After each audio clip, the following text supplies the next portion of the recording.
Hi, and welcome to SCBWI Illinois 2026 Many Voices Prize. My name is Sheila Fernley. I'm an Associate Literary Agent with Storm Literary Agency, and I'm very honored to be this year's judge for the Many Voices Prize. Before I share with you the winner of this year's prize, I'd like to talk to you just briefly about the state of the children's book industry. I tell people not to follow trends, but it is important to be aware of them. In picture books, editors are seeking shorter stories, 500 words or less, for fiction and even nonfiction, keeping word count slower. We also see a trend in 12 story spreads being the ideal for picture books. That would be a 32-page picture book. So if you're drafting your manuscript, I would suggest starting at spread 6, 7 and ending at spread 28, 29. That would be 12 story spreads. Of course, you also might have an author's note or a glossary or optional back matter. Again, the word count is only on the story itself. For chapter books, middle grade, and YA novels, editors are seeking, again, lower word counts. So, whatever the category is, look at the mid range to lower range of word counts and try to keep your manuscript at that. Also, look for fewer chapters and shorter chapters. Why? Well, because it seems like publishers right now are really trending toward trying to reach reluctant and struggling readers, and that makes sense. So, again, keep those word counts, and in chapter books, middle grade, and YA novels, those chapters shorter and fewer. Heartfelt versus humor. I love heartfelt stories. However, even in heartfelt stories, editors are having a trend toward a balance of humor. Of course, they also look for silly and quirky picture books as well, and chapter books, middle grade, and novel. They're looking for humor as well. Eco friendly and environmental stories are also trending right now, as are stories about social injustice. Now, of course, you want to make sure that you are having, let's say in picture books, the appropriate age level for those types of stories. And thank goodness we're still seeing a trend in this editors seeking diversity and inclusion in the authors and illustrators and in the stories.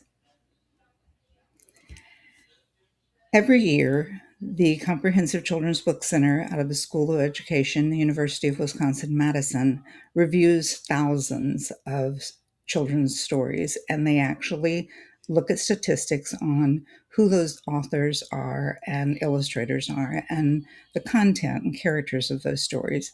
In 2024, you can see by this screen that authors and illustrators still have a big need in the area of diversity and inclusion for our creatives. So keep that in mind.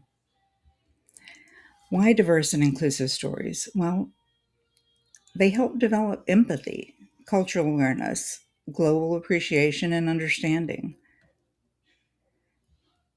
It's not enough, though, to be diverse or inclusive.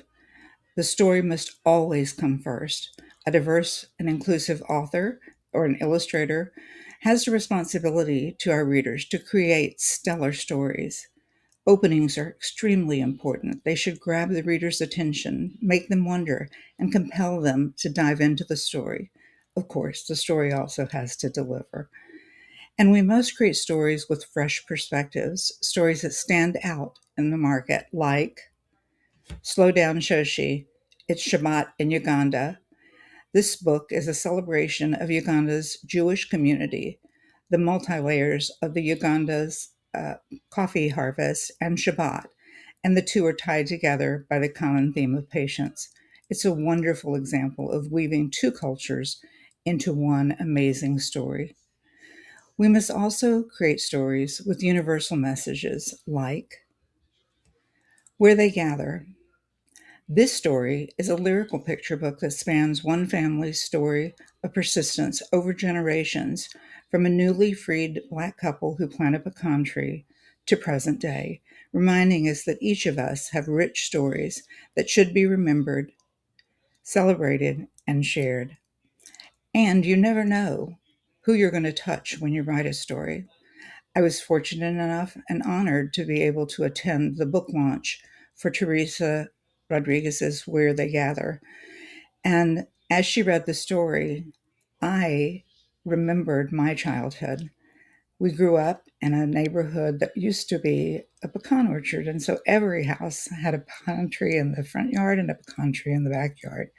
I remember climbing the backyard tree with our siblings and celebrating around that tree. And when my brother passed away, we spread his ashes around that tree. I shared that story with Teresa because, again, as authors and illustrators, we never sometimes know how our stories are going to touch or impact someone. The children's book market has declined some in the last couple of years, and it is picking up, I think, slightly, but there's still an emphasis, thank goodness, on stories that reflect cultural and diversity and inclusion.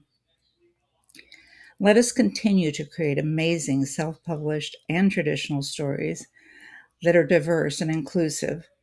And now, for the moment you've been waiting for, the winner of the 2026 Many Voices Prize is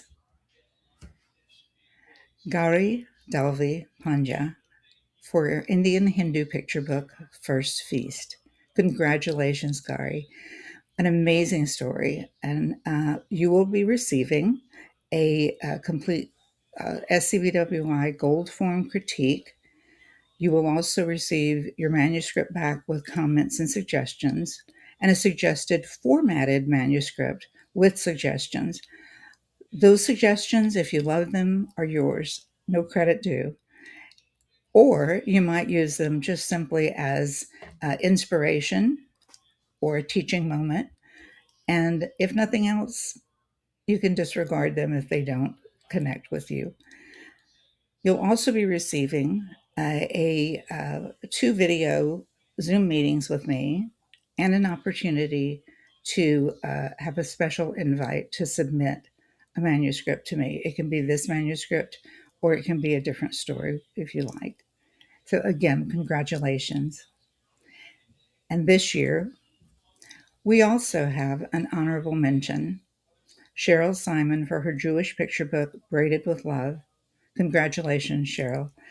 It was tough. There were many, many great stories.